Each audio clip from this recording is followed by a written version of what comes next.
बस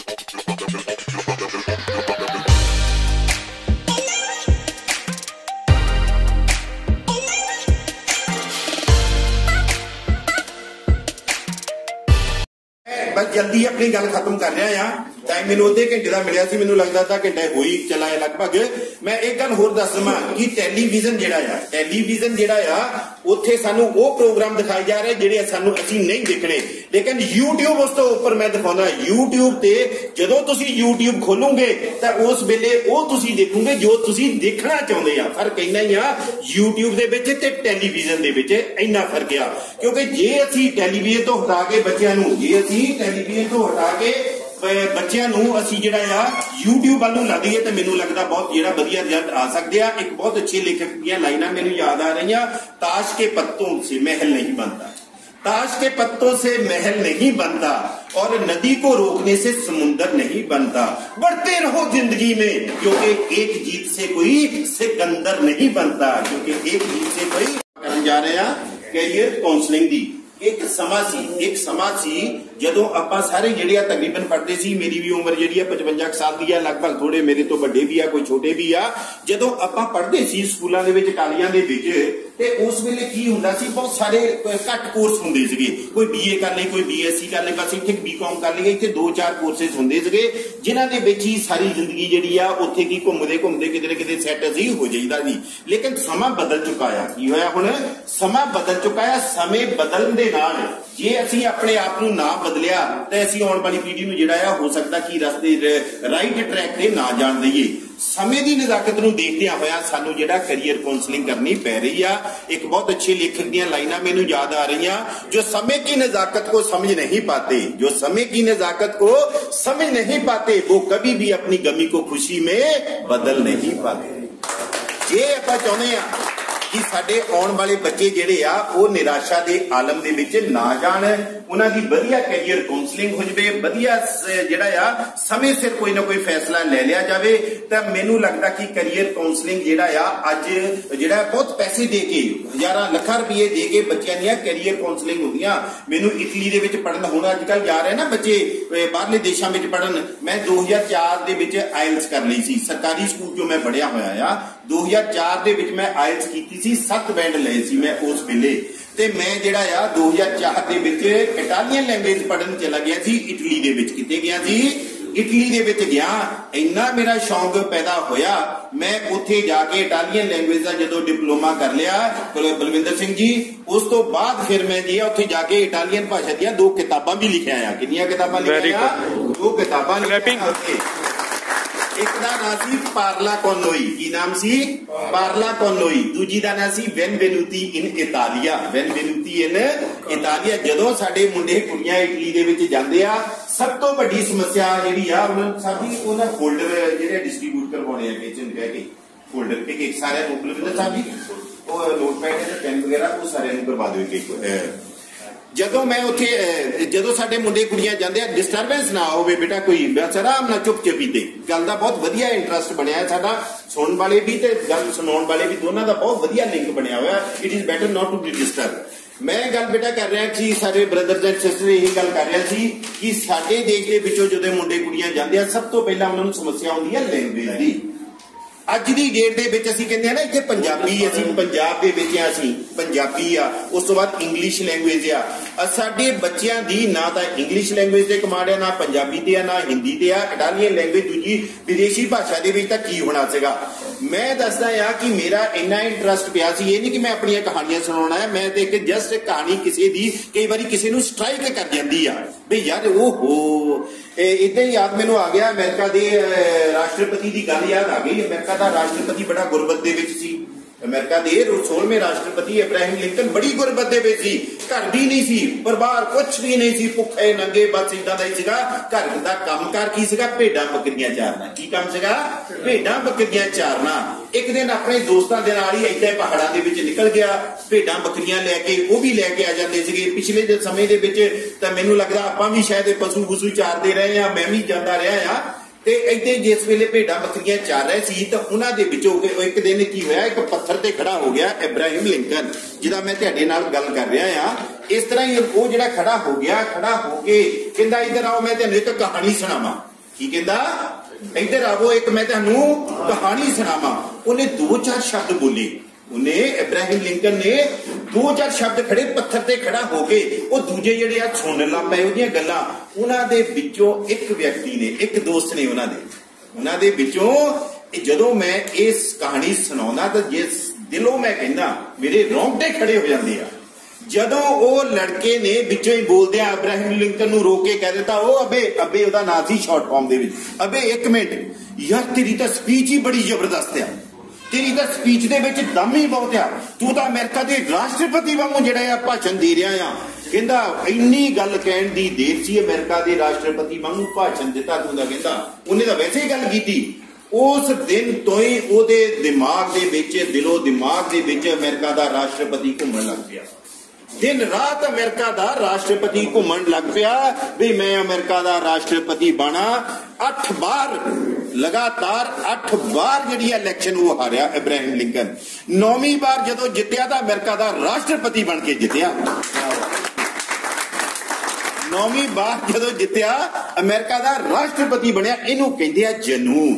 ਇਹਨੂੰ ਕੀ ਕਹਿੰਦੇ ਆ, ਜਨੂਨ। ਬਲਵਿੰਦਰ ਸਿੰਘ ਜੀ, ਇੱਕ ਦਿਨ ਮੈਂ ਜਰਮਨ ਦੀ ਲਾਇਬ੍ਰੇਰੀ ਵਿੱਚ ਬੈਠਾ ਹੋਇਆ ਸੀ, ਜਰਮਨ ਦੀ ਲਾਇਬ੍ਰੇਰੀ ਵਿੱਚ ਮੈਂ ਬੈਠਾ ਹੋਇਆ ਸੀਗਾ, ਜਲਦੀ ਸੀਗਾ, ਮੇਰਾ ਦੋਸਤ ਮੇਰੇ ਨਾਲ ਸੀਗਾ ਇਟਲੀ ਦਾ, ਤੇ ਉਹ ਕਹਿੰਦਾ ਮੈਂ 2 ਮਿੰਟ ਜਰਾ ਕੇ ਕਾਲਜ ਦੇ ਵਿੱਚ ਜਾਣਾ ਆ, ਪ੍ਰਿੰਸੀਪਲ ਨਾਲ ਗੱਲਬਾਤ ਕਰਨੀ ਆ। ਮੈਂ ਕਿਹਾ ਮੈਂ ਪ੍ਰਿੰਸੀਪਲ ਨਾਲ ਕੀ ਗੱਲ ਕਰਨੀ ਆ। ਮੈਂ ਉਹਨਾਂ ਨੂੰ ਕਿਹਾ ਕਿ ਇੱਥੇ ਲਾਇਬ੍ਰੇਰੀ ਕਿਤੇ ਹੈਗੀ ਹੈ ਤੇ ਮੈਨੂੰ ਦੱਸ ਦਿਓ, ਮੈਨੂੰ ਕਿਤਾਬਾਂ ਪੜ੍ਹਨ ਦਾ ਸ਼ੌਂਕ ਸੀਗਾ। ਤੇ ਉਹ ਕਹਿੰਦੇ ਜੀ ਲਾਇਬ੍ਰੇਰੀ ਦੇ ਵਿੱਚ ਮੈਨੂੰ ਬਿਠਾ ਦਿੱਤਾ। ਮੈਂ ਉੱਥੋਂ ਕਿਤਾਬਾਂ ਏਦਾਂ ਦੇਖਦਾ ਰਿਹਾ। ਬਹੁਤ ਕਿਤਾਬਾਂ ਜਿਹੜੀਆਂ ਜਰਮਨ ਭਾਸ਼ਾ ਦੇ ਵਿੱਚ ਸੀਗੀਆਂ, ਕੁਝ ਜਿਹੜੀਆਂ ਇਟਾਲੀਅਨ ਵਿੱਚ ਸੀ ਤੇ ਕੁਝ ਜਿਹੜੀਆਂ ਇੰਗਲਿਸ਼ ਦੇ ਵਿੱਚ ਘੱਟ ਗਿਣਤੀ ਸੀਗੀ। ਇੱਕ ਪੁਸਤਕ ਮੈਨੂੰ ਮਿਲੀ ਉੱਥੇ ਜਰਮਨ ਭਾਸ਼ਾ ਦੇ ਵਿੱਚ। ਕਿਹੜੀ ਭਾਸ਼ਾ ਦੇ ਵਿੱਚ ਸੀ? ਜਰਮਨ ਭਾਸ਼ਾ ਦੇ ਵਿੱਚ। ਇੱਕ ਕਿਤਾਬ ਮੈਂ ਚੱਕੀ, ਕਿਤਾਬ ਚੱਕ ਕੇ ਤੇ ਵੈਸੇ ਜਦੋਂ ਆਪਾਂ ਬਾਜ਼ਾਰ ਦੇ ਵਿੱਚ ਜਾਈਏ ਕੀ ਕਰੀਦਾ ਆ, ਉਹ ਪੇਜ ਖੋਲ ਕੇ ਦੇਖ ਲਈਦਾ, ਬਾਹਰੋਂ ਦੇਖ ਲਈਦਾ, ਇਦਾਂ ਕਰੀਦਾ ਨਾ, ਵਿੱਚੋਂ ਪੜ੍ਹਨ ਦਾ ਸਾਡੇ ਕੋਲ ਟਾਈਮ ਨਹੀਂ ਹੁੰਦਾ। ਜਦੋਂ ਅਸੀਂ ਜਾਂਦੇ ਹਾਂ ਬਾਜ਼ਾਰ ਵਿੱਚ ਪ੍ਰਦਰਸ਼ਨੀ ਲੱਗੀ ਹੋਵੇ, ਮੈਂ ਵੀ ਉਹ ਕਿਤਾਬ ਦੇਖੀ ਤਾਂ ਉਸ ਕਿਤਾਬ ਤੇ ਜਦੋਂ ਮੈਂ ਇਹਦਾ ਪੇਜ ਖੋਲੇ ਨਾ ਤੇ ਉੱਥੇ ਕੀ ਹੋਇਆ ਕਿ ਇੱਕ ਨਾ ਪਿਕਚਰ ਸੀ ਬਣੀ ਹੋਈ, ਇੱਕ ਲੜਕੇ ਤੇ ਇੱਕ ਲੜਕੀ ਦੀ। ਮੈਂ ਉਹ ਪਿਕਚਰ ਨੂੰ ਏਦਾਂ ਦੇਖਿਆ ਤੇ ਮੈਨੂੰ ਸ਼ੱਕ ਕੋਈ ਪਈ ਕੋਈ ਇੰਟਰਵਿਊ ਵਗੈਰਾ ਹੋ ਰਹੀ। ਮੈਂ ਲਾਇਬ੍ਰੇਰੀਅਨ ਦੇ ਕੋਲ ਗਿਆ, ਮੈਂ ਉਹਨੂੰ ਜਾ ਕੇ ਉਹ ਕਿਤਾਬ ਦਾ ਉਹ ਪੰਨਾ ਦਿਖਾਇਆ ਕਿ madam please tell me what is this. ਮੈਂ ਏਦਾਂ ਉਹਨਾਂ ਗੱਲ ਦੱਸੀ ਇੰਗਲਿਸ਼ ਦੇ ਵਿੱਚ, ਜੋ ਇਟਾਲੀਅਨ ਉਹਨੂੰ ਵੀ ਨਹੀਂ ਆਉਂਦੀ ਸੀ। ਉਹ ਕਹਿੰਦੀ, ਉਹਨੇ ਫਿਰ ਮੈਨੂੰ ਸਾਰੀ ਕਹਾਣੀ ਦੱਸ ਦਿੱਤੀ। ਕਹਿੰਦੀ ਇਹ ਇਬਰਾਹਿਮ ਲਿੰਕਨ ਦੀ ਫੋਟੋ ਆ। BBC ਲੰਡਨ ਤੋਂ ਇੱਕ ਲੜਕੀ ਆ, ਉਹਨਾਂ ਦੀ ਇੰਟਰਵਿਊ ਲੈ ਰਹੀ ਆ। BBC ਲੰਡਨ ਦੀ ਇੱਕ ਲੜਕੀ ਜਿਹੜੀ ਆ ਉਹ ਇੰਟਰਵਿਊ ਲੈ ਰਹੀ ਆ। ਇੰਟਰਵਿਊ ਦੇ ਵਿੱਚ ਇਬਰਾਹਿਮ ਲਿੰਕਨ ਨੂੰ ਇੱਕ ਸਵਾਲ ਪੁੱਛਿਆ। ਇਬਰਾਹਿਮ ਲਿੰਕਨ ਨੂੰ ਇੱਕ ਸਵਾਲ ਪੁੱਛਿਆ ਆ ਕਿ ਤੁਹਾਡਾ ਬੇਟਾ ਟੌਡ ਆ ਜਿਹੜਾ, ਉਹ ਇਸ ਪੋਜੀਸ਼ਨ ਦੇ ਵਿੱਚ ਆ ਜਿੱਥੇ ਤੁਸੀਂ ਉਹਦਾ ਕੈਰੀਅਰ ਡਿਸਾਈਡ ਕਰਨਾ। ਕੀ ਕਰਨਾ? ਉਹਦਾ ਕੈਰੀਅਰ ਡਿਸਾਈਡ ਕਰਨਾ। ਕੀ ਤੁਸੀਂ ਆਪਣੇ ਬੱਚੇ ਨੂੰ ਡਾਕਟਰ ਬਣਾਉਣਾ ਚਾਹੁੰਦੇ? ਕਿਹਨੇ ਪੁੱਛਿਆ? ਰਿਪੋਰਟਰ ਨੇ। ਕਿਹਨੂੰ ਪੁੱਛਿਆ? ਇਬਰਾਹਿਮ ਲਿੰਕਨ ਨੂੰ ਪੁੱਛਿਆ ਕਿ ਤੁਸੀਂ ਆਪਣੇ ਬੱਚੇ ਨੂੰ ਡਾਕਟਰ ਬਣਾਉਣਾ ਚਾਹੁੰਦੇ ਆ ਜਾਂ ਇੰਜੀਨੀਅਰ ਬਣਾਉਣਾ ਚਾਹੁੰਦੇ ਆ ਜਾਂ ਪੁਲਿਸ ਆਫੀਸਰ ਬਣਾਉਣਾ ਚਾਹੁੰਦੇ ਆ। ਤੇ ਇਬਰਾਹਿਮ ਲਿੰਕਨ ਨੇ ਜਲਦੀ ਉਸ ਸਵਾਲ ਦਾ ਜਵਾਬ ਦਿੱਤਾ, ਥੋੜੇ ਸਮੇਂ ਬਸ ਸੋਚਣ ਤੋਂ ਬਾਅਦ, ਕਿ ਮੈਨੂੰ ਇਸ ਗੱਲ ਦੀ ਚਿੰਤਾ ਨਹੀਂ ਕਿ ਮੇਰਾ ਬੇਟਾ ਵੱਡਾ ਹੋ ਕੇ ਡਾਕਟਰ ਬਣੇ ਜਾਂ ਇੰਜੀਨੀਅਰ ਬਣੇ। ਮੈਨੂੰ ਤਾਂ ਦਿਨ ਰਾਤ ਇੱਕੋ ਹੀ ਚਿੰਤਾ ਸਤਾ ਰਹੀ ਆ ਕਿ ਇਹ ਕੁਝ ਵੀ ਬਣਨ ਤੋਂ ਪਹਿਲਾਂ ਇੱਕ ਦੇਸ਼ ਦਾ ਜ਼ਿੰਮੇਵਾਰ ਨਾਗਰਿਕ ਬਣੇ। ਅੱਜ ਦੀ ਡੇਟ ਦੇ ਵਿੱਚ ਕੀ ਹੋ ਰਿਹਾ ਆ? ਡਾਕਟਰ ਬਣਾਈ ਜਾ ਰਹੇ ਆ, ਇੰਜੀਨੀਅਰ ਬਣਾਈ ਜਾ ਰਹੇ ਆ, ਪੁਲਿਸ ਆਫੀਸਰ ਬਣਾਈ ਜਾ ਰਹੇ ਆ, ਠੀਕ ਹੈ, ਵੱਖਰੇ ਅਹੁਦਿਆਂ ਤੇ ਅਸੀਂ ਪਹੁੰਚਾਈ ਜਾ ਰਹੇ ਆ। ਲੇਕਿਨ ਉਹਨਾਂ ਦੇ ਵਿੱਚ ਜਿਹੜਾ ਇੱਕ ਜਨੂਨ ਪੈਦਾ ਕਰਨਾ ਸੀ, ਇੱਕ ਅੱਛੇ ਨਾਗਰਿਕ ਦੇ ਗੁਣ ਜਿਹੜੇ ਪੈਦਾ ਕਰਨੇ ਸੀ, ਦੇਸ਼ ਦੇ ਪ੍ਰਤੀ ਉਹਦੇ ਜ਼ਿੰਮੇਵਾਰੀਆਂ ਕੀ ਆ, ਸਮਾਜ ਦੇ ਪ੍ਰਤੀ ਕੀ ਉਹਦੀਆਂ ਜ਼ਿੰਮੇਵਾਰੀਆਂ, ਮਾਂ-ਬਾਪ ਦੇ ਪ੍ਰਤੀ ਕੀ ਜ਼ਿੰਮੇਵਾਰੀਆਂ, ਉਹ ਕਿਤੇ ਨਾ ਕਿਤੇ ਅਸੀਂ ਜਿਹੜਾ ਭੁੱਲ ਗਏ। ਜਿਸ ਕਰਕੇ ਅੱਜ ਜਿਹੜਾ ਆ ਅਖਬਾਰ ਚੱਕਦੇ ਆ ਤਾਂ ਸਵੇਰ ਨੂੰ ਕਦੀ ਰੇਪ ਦਾ, ਚੋਰੀਆਂ ਦਾ, ਕੁਛ ਨਾ ਕੁਛ ਜੀ ਉਹਨੇ ਡਾਕਟਰ ਨੇ ਗਲਤ ਦਵਾਈ ਦੇਤੀ, ਫਲਾਣੇ ਨੇ ਕੁਛ ਕਰ ਦਿੱਤਾ, ਜੇ ਕਰਦਾ। ਬਹੁਤ ਬੜੀਆਂ ਕਹਾਣੀਆਂ ਸਾਨੂੰ ਸੁਣੀਆਂ ਪਈਆਂ ਕਿਉਂਕਿ ਅਸੀਂ ਆਪਣੀ ਜਨਰੇਸ਼ਨ ਦੇ ਵਿੱਚ ਇੱਕ ਅੱਛੇ ਇਨਸਾਨ ਦੇ ਗੁਣ ਜਿਹੜੇ ਭਰਨੇ ਸੀ ਉਹਨਾਂ ਨੂੰ ਕਿਤੇ ਜਿਹੜਾ ਵੱਖਰਾ ਰੱਖ ਦਿੱਤਾ। ਅਸੀਂ ਤਾਂ ਸਿਰਫ ਉਹਨਾਂ ਨੂੰ 90% 90% ਲੈਣੇ ਆ, 97% ਲੈਣਾ, 100% ਲੈਣਾ, ਨੰਬਰਾਂ ਦੀ ਗੇਮ ਦੇ ਵਿੱਚ ਹੀ ਫਸਾ ਦਿੱਤਾ, ਜਿੱਥੇ ਜਿਹੜਾ ਬੱਚੇ ਦਾ ਆਪਣਾ ਟੈਲੈਂਟ ਜਿਹੜਾ ਸੀ ਨਾ ਉਹ ਕਿਤੇ ਦੱਬ ਕੇ ਰਹਿ ਗਿਆ। ਅੱਜ ਦੀ ਡੇਟ ਦੇ ਵਿੱਚ ਫਾਰਮ ਛੋਟਾ ਜਿਹਾ ਭਰਨਾ ਲਿਆ, ਬੇਟਾ ਮੈਂ ਭਰਦਾ, ਤੂੰ ਰਹਿਣ ਦੇ, ਤੂੰ ਬੈਠ ਉਧਰ, ਕਿਉਂ ਹੋਰ ਕੋਈ ਸਭ ਕੁਝ ਅਸੀਂ ਆਪ ਹੀ ਕਰੀ ਜਾ ਰਹੇ, ਸਪੂਨ ਫੀਡਿੰਗ ਕਰੀ ਜਾ ਰਹੇ ਆ, ਬੱਚੇ ਨੂੰ ਮੌਕਾ ਹੀ ਨਹੀਂ ਦੇ ਰਹੇ ਅਸੀਂ ਵੀ ਉਹ ਆਪ ਜਿਹੜਾ ਖੁਦ ਕੁਝ ਨਾ ਕੁਝ ਕਰਕੇ ਸਾਨੂੰ ਦਿਖਾਵੇ। ਇਹੋ ਹੀ ਕਾਰਨ ਆ ਕਿ ਜਦੋਂ ਸਾਡੇ ਬੱਚੇ ਉੱਥੇ ਜਾਂਦੇ ਆ ਨਾ ਬਾਹਰਲੇ ਦੇਸ਼ਾਂ ਦੇ ਵਿੱਚ, ਮੈਨੂੰ ਯੂਰਪ ਦੇ ਲਗਭਗ ਯੂਰਪੀਅਨ ਯੂਨੀਅਨ ਦੇ ਬਲਵਿੰਦਰ ਕੈਪਟਨ ਸਾਹਿਬ ਆਪ ਜੀ ਨੂੰ ਮੈਂ ਦੱਸਿਆ ਕਿ ਟੋਟਲ 27 ਮੁਲਕ ਹੈ, 27 ਦੇ ਵਿੱਚੋਂ 25 ਦੇ ਵਿੱਚ ਮੈਨੂੰ ਜਾਣ ਆਉਣ ਦਾ ਮੌਕਾ ਮਿਲਿਆ, ਤਾਂ ਮੈਂ ਇਹ ਚੀਜ਼ ਲੱਭਦਾ ਰਿਹਾ ਵੀ ਇੱਥੇ ਦੇ ਤੇ ਸਾਡੇ ਬੱਚਿਆਂ ਦੇ ਵਿੱਚ ਫਰਕ ਕੀ ਆ। ਅਸੀਂ ਜਿਹੜਾ ਨੰਬਰ, ਇਹ ਨਹੀਂ ਕਿ ਸਾਡੀ ਸਾਰੀ ਨਵੀਂ ਜਨਰੇਸ਼ਨ ਜਿਹੜੀ ਆ ਇਸ ਪਾਸੇ, ਕੁਝ ਬੱਚੇ ਹੈਗੇ ਲੇਕਿਨ ਉਹਨਾਂ ਦੀ ਗਿਣਤੀ ਘੱਟ ਆ ਜਿਹੜੇ ਆਪਣੇ ਫਰਜ਼ ਨੂੰ ਪਹਿਚਾਣਦੇ ਆ, ਸਮਾਜ ਨੂੰ, ਮਾਂ-ਬਾਪ ਨੂੰ ਪੂਰਾ ਬਣਦਾ ਸਤਿਕਾਰ ਦੇ ਰਹੇ ਆ। ਇਸ ਕਰਕੇ ਜਿਹੜਾ ਆ ਅਸੀਂ ਕੋਸ਼ਿਸ਼ ਕਰਨੀ ਆ ਜਿੱਥੇ ਅਸੀਂ ਡਾਕਟਰ ਬਣਾਉਣੇ ਆ, ਇੰਜੀਨੀਅਰ ਬਣਾਉਣੇ ਆ, ਉੱਥੇ ਬੱਚੇ ਨੂੰ ਜਿਹੜਾ ਆ ਜ਼ਿੰਮੇਵਾਰ ਨਾਗਰਿਕ ਬਣਾਉਣ ਦੀ ਜਿਹੜੀ ਆ ਕੋਸ਼ਿਸ਼ ਕਰਨੀ ਆ। ਮੈਂ ਗੱਲ ਕਰ ਰਿਹਾ ਸੀ ਇਬਰਾਹਿਮ ਲਿੰਕਨ ਦੀ ਨਾਲ ਗੱਲ ਕਿਉਂ ਕਰ ਰਿਹਾ ਸੀ ਮੈਂ, ਕਿਉਂਕਿ ਕੈਰੀਅਰ ਕਾਉਂਸਲਿੰਗ ਤੇ ਉਹਨਾਂ ਨੇ ਬਹੁਤ ਜਿਹੜਾ ਵੱਡਾ ਯੋਗਦਾਨ ਪਾਇਆ, ਜਿਸ ਦੀ ਬਦੌਲਤ ਜਿਹੜਾ ਆ ਅੱਜ ਵਰਲਡ ਆ ਉਹ ਅਮਰੀਕਾ ਦੇ ਵੱਲ ਨਿਗਾਹ ਮਾਰ ਰਿਹਾ ਆ। ਜਦੋਂ ਅਸੀਂ ਬੱਚੇ ਦੀ ਕੈਰੀਅਰ ਕਾਉਂਸਲਿੰਗ ਕਰਨੀ ਆ ਤਾਂ ਇੱਕ ਯਾਦ ਰੱਖਣਾ ਕਿ ਸਭ ਤੋਂ ਪਹਿਲਾਂ ਬੱਚੇ ਦੇ ਨਾਲ ਇਹ ਨਾ ਹੋਵੇ ਕਿ ਟੈਲੀਫੋਨ ਤੇ ਗੱਲਾਂ ਕਰਕੇ, ਹਾਂ ਬਈ ਇੱਕ ਦਿਨ ਮੈਨੂੰ ਆਇਆ ਜੀ ਮੇਰੇ ਬੱਚੇ ਨੂੰ ਜੀ 에ਅਰਫੋਰਸ ਦਾ ਅਫਸਰ ਬਣਾ ਦਿਓ, ਮੈਂ ਕਿਹਾ ਟੈਲੀਫੋਨ ਤੇ ਬਣਾ ਦੇਵਾਂ, ਉਹ ਮੈਂ ਕਿਹਾ ਬੱਚੇ ਨੂੰ ਤਾਂ ਲੈ ਕੇ ਆ, ਮੈਂ ਦੇਖਾਂ ਸਹੀ ਕੀ ਹੈ ਕੀ ਆ ਉਹਦੇ ਪੱਲੇ। ਅੱਜ ਦੀ ਡੇਟ ਦੇ ਵਿੱਚ ਪਤਾ ਕੀ ਹੋ ਰਿਹਾ ਆ, ਬੱਚੇ ਨੂੰ ਕਹਿ ਦਿੰਦੇ ਆ ਜੀ ਇਹਨੂੰ ਆਪਣੇ ਇੰਜੀਨੀਅਰ ਬਣਾ ਦਿਓ, ਐਵੇਂ ਇੰਜੀਨੀਅਰ, ਉਹਨੂੰ 10 ਨੰਬਰ ਚਾਬੀ ਦਾ, 20 ਨੰਬਰ ਚਾਬੀ ਦਾ, 15 ਨੰਬਰ ਪਾਨੇ, ਗੋਟੀਆਂ ਗਾਟੀਆਂ ਦਾ ਕੁਝ ਪਤਾ ਨਹੀਂ, ਕਿਉਂਕਿ ਕਿਤਾਬਾਂ ਹੀ ਉਹਨੇ ਪੜ੍ਹੀਆਂ ਆ, ਕਦੀ ਪ੍ਰੈਕਟੀਕਲ ਕੀਤਾ ਹੀ ਨਹੀਂ ਆ, ਕਦੀ ਕਿਸੇ ਨਾਲ ਜਾ ਕੇ ਇੰਟਰੈਕਟ ਹੀ ਨਹੀਂ ਕੀਤਾ। ਤੁਸੀਂ ਇਹ ਬੰਦੂਕ ਚਲਾ ਕੇ ਦੇਖੀ, ਸਾਰੀ ਉਮਰ ਬੰਦੂਕਾਂ ਬੰਬ ਚਲਾਉਂਦੇ ਰਹੇ ਕਿ ਨਹੀਂ, ਤੁਹਾਨੂੰ ਸਾਰੀ ਨੌਲੇਜ ਆ। ਜਿਹੜਾ ਬੱਚਾ ਆ ਕਿਤਾਬਾਂ ਹੀ ਪੜ੍ਹੀ ਜਾ ਰਿਹਾ ਜੀ, ਬੰਬ ਇਦਾਂ ਦਾ ਹੁੰਦਾ, ਟੈਂਕ ਦੇ 4 ਪਹੀਏ ਹੁੰਦੇ, ਇੱਕ ਚੈਨ ਹੁੰਦੀ ਹੈ, ਜੇ ਪੜ੍ਹੀ ਗਿਆ ਉਹ ਜਿਸ ਵੇਲੇ ਅਸੀਂ ਟੈਂਕ ਦੇ ਉੱਪਰ ਬਿਠਾਇਆ ਤਾਂ ਉਹਦੀ ਤਾਂ ਹੋਸ਼ ਹੀ ਗੁੰਮ ਹੋ ਜਾਣੇ ਆ। ਇਸ ਕਰਕੇ ਕੋਸ਼ਿਸ਼ ਕਰੀਏ ਬੱਚਾ, ਮੈਂ ਜਿਹੜਾ ਆ ਮੈਂ 5 MA ਕੀਤੀਆਂ ਆ, 5 MA ਕੀਤੀਆਂ, ਇੰਗਲਿਸ਼ ਦੀ MA ਮੈਂ ਕੀਤੀ ਆ, ਪੋਲੀਟੀਕਲ ਸਾਇੰਸ ਦੀ ਮੈਂ MA ਕੀਤੀ ਆ, ਸਾਈਕੋਲੋਜੀ ਦੀ MA ਕੀਤੀ ਆ, ਪਬਲਿਕ ਐਡਮਿਨਿਸਟ੍ਰੇਸ਼ਨ ਦੀ MA ਕੀਤੀ ਆ, ਨਾਲ ਐਜੂਕੇਸ਼ਨ ਦੀ ਕੀਤੀ ਹੋਈ ਆ ਮੈਂ MA, ਤੇ ਨਾਲ ਮੈਂ PhD ਦਾ ਆਪਣੇ ਦੱਸਿਆ। ਮੈਂ ਇਹ ਕਿਉਂ ਦੱਸ ਰਿਹਾ ਆ, ਅੱਜ ਦੀ ਡੇਟ ਦੇ ਵਿੱਚ ਸਾਡਾ ਬੱਚਾ ਜਿਹੜਾ ਸਫਲ ਕਿਉਂ ਨਹੀਂ ਹੋ ਰਿਹਾ, ਉਹਦੇ ਪਿੱਛੇ ਇੱਕ ਕਾਰਨ ਆ, ਉਹਦੇ ਕੋਲ ਸਿਰਫ ਕਾਗਜ਼ੀ ਡਿਗਰੀਆਂ ਆ, ਉਹਦੇ ਕੋਲ ਕੀ ਆ, ਸਿਰਫ ਕਾਗਜ਼ੀ ਡਿਗਰੀਆਂ ਆ। ਇੱਥੇ ਬੱਚਾ ਕੋਈ ਲਿਆ ਕੇ ਦਿਖਾ ਦਿਓ ਮੇਰੇ, ਮੈਂ ਕਹਿੰਦਾ BA ਕੀਤੀ, ਜਿਹੜੀ ਵੀ ਉਹਨੇ ਕੀਤੀ ਆ, ਜੇ ਉਸ ਲੈਵਲ ਦੀ ਉਹਦੇ ਕੋਲ ਨੌਲੇਜ ਹੋਵੇ, ਬੱਚੇ ਕੋਲ ਸਿਰਫ ਡਿਗਰੀ ਆ ਲੇਕਿਨ ਉਸ ਲੈਵਲ ਦੀ ਨੌਲੇਜ ਨਹੀਂ ਆ, ਫਿਰ ਅਸੀਂ ਪਤਾ ਕੀ ਕਹਿੰਦੇ ਆ, ਉਹ ਜੀ ਰਿਸ਼ਵਤ ਬੜੀ ਚੱਲਦੀ ਆ ਜੀ, ਨੌਕਰੀਆਂ ਫਲਾਨਾ ਹੈ ਨਹੀਂ, ਝਿਮਕੜਾ ਹੈ ਨਹੀਂ। ਇੱਕ ਇੰਗਲਿਸ਼ ਦੇ ਵਿੱਚ ਸੈਂਟੈਂਸ ਆ ਬਹੁਤ ਵਧੀਆ, ਮੈਂ ਹਰ ਜਗ੍ਹਾ ਹੀ ਬੋਲਦਾ, It is also important what the country is doing for you. जो देश ਤੁਹਾਡੇ ਲਈ ਕਰ ਰਿਹਾ ਨਾ ਉਹ ਬਹੁਤ ਇੰਪੋਰਟੈਂਟ ਆ, but the more important thing is what you are doing for the country. ਤੁਸੀਂ ਦੇਸ਼ ਦੇ ਲਈ ਕੀ ਕਰ ਰਹੇ ਆ ਉਹ ਜ਼ਿਆਦਾ ਇੰਪੋਰਟੈਂਟ ਆ। ਅਸੀਂ ਤਾਂ ਦੇਸ਼ ਦੇ ਲਈ ਕਰਨਾ ਕੀ ਆ, ਕਲਾਸਾਂ ਦੇ ਵਿੱਚ ਜਾ ਕੇ ਮੋਬਾਈਲ ਲੈ ਕੇ WhatsApp ਤੇ ਫੋਟੋਆਂ ਦੇਖੀ ਜਾ ਰਹੇ ਆ, WhatsApp ਤੇ ਚੈਟਿੰਗ ਕਰੀ ਜਾ ਰਹੇ ਆ, ਜੇ ਉਹ Facebook ਤੇ ਫੋਟੋਆਂ, ਕਦੀ ਬਾਲ ਇੱਧਰ ਨੂੰ ਕਰ ਲੈ, ਕਦੀ ਉੱਧਰ ਨੂੰ ਕਰ ਲੈ, ਸੈਲਫੀਆਂ ਲੈ ਲੂ ਕੇ ਜਿਹੜਾ ਆ ਟਾਈਮ ਪਾਸ ਕਰੀ ਜਾ ਰਿਹਾ। ਤਾਂ ਉੱਥੇ ਦੇਸ਼ ਦਾ ਨਿਰਮਾਣ ਕਿੰਨੇ ਕਰਨਾ ਸੀ, ਨੌਜਵਾਨ ਪੀੜ੍ਹੀ ਨੇ ਕਰਨਾ। ਇਹ ਨੌਜਵਾਨ ਪੀੜ੍ਹੀ ਨੂੰ ਅਸੀਂ ਕਹਿੰਦੇ ਦੇਸ਼ ਦਾ ਭਵਿੱਖ, ਜੇ ਕਿਸੇ ਦੇਸ਼ ਦੀ ਦਸ਼ਾ ਤੇ ਦਿਸ਼ਾ ਬਦਲੀ ਆ, ਬਲਵਿੰਦਰ ਸਿੰਘ ਜੀ, ਮੈਂ ਸਰ ਕੈਪਟਨ ਸਾਹਿਬ, ਜੇ ਕਿਸੇ ਦੇਸ਼ ਦੀ ਦਸ਼ਾ ਤੇ ਦਿਸ਼ਾ ਬਦਲੀ ਆ, ਉਸ ਦੇ ਵਿੱਚ ਨੌਜਵਾਨ ਪੀੜ੍ਹੀ ਦਾ ਬਹੁਤ ਜ਼ਿਆਦਾ ਯੋਗਦਾਨ ਆ। ਅੱਜ ਦੇਖੋ ਤਾਂ ਅਮਰੀਕਾ ਜਿਹੜਾ ਆ, ਦੂਸਰੇ ਆਪਣੇ ਜਾਪਾਨ ਦੀ ਆਪਾਂ ਗੱਲ ਕਰੀਏ, ਸਾਡੇ ਨਾਲ ਹੀ ਆਜ਼ਾਦ ਹੋਇਆ, ਇਟਲੀ ਸਾਡੇ ਨਾਲ ਹੀ ਆਜ਼ਾਦ ਹੋਇਆ, ਕਿੱਥੇ ਅਸੀਂ ਕਿੱਥੇ ਬੈਠੇ ਆ ਤੇ ਕਿੱਥੇ ਉਹ ਪਹੁੰਚ ਗਏ। ਉਹਦੇ ਪਿੱਛੇ ਕਾਰਨ ਕੀ ਆ ਕਿ ਸਾਡੀ ਨੌਜਵਾਨ ਪੀੜ੍ਹੀ ਜਿਹੜੀ ਆ ਉਹਨੇ ਕਿਤੇ ਨਾ ਕਿਤੇ ਆਪਣੇ ਫਰਜ਼ਾਂ ਦੀ ਕੋਤਾਹੀ ਕੀਤੀ ਆ। ਸਾਨੂੰ ਇਹ ਤਾਂ ਪਤਾ ਹੈ ਸਾਰਾ, ਸਾਨੂੰ ਆ ਵੀ ਅਧਿਕਾਰ ਦਿਆਂ, ਸਾਨੂੰ ਆ ਵੀ ਅਧਿਕਾਰ ਹੈ, ਲੇਕਿਨ ਉਹਦੇ ਨਾਲ ਜਿਹੜੇ ਫਰਜ਼ ਦੱਸੇ ਗਏ ਆ ਉਹਦਾ ਨੂੰ ਕਿਸੇ ਨਹੀਂ ਪਤਾ। ਜਦੋਂ ਉੱਥੇ ਇੰਟਰਵਿਊ ਦੇ ਵਿੱਚ, ਅਕਸਰ ਮੈਂ ਇੰਟਰਵਿਊ ਪੈਨਲ ਦੇ ਵਿੱਚ ਮੈਂ ਬੈਠਦਾ ਆ, ਤਾਂ ਉੱਥੇ ਦੇਖੀਦਾ ਮੁੰਡੇ ਕੁੜੀਆਂ ਆਉਂਦੇ ਆ ਪੁੱਠੇ ਸਿੱਧੇ ਕੱਪੜੇ ਪਾ ਕੇ, ਜੂਨਾ ਫੱਟੀਆਂ ਪਾ ਕੇ।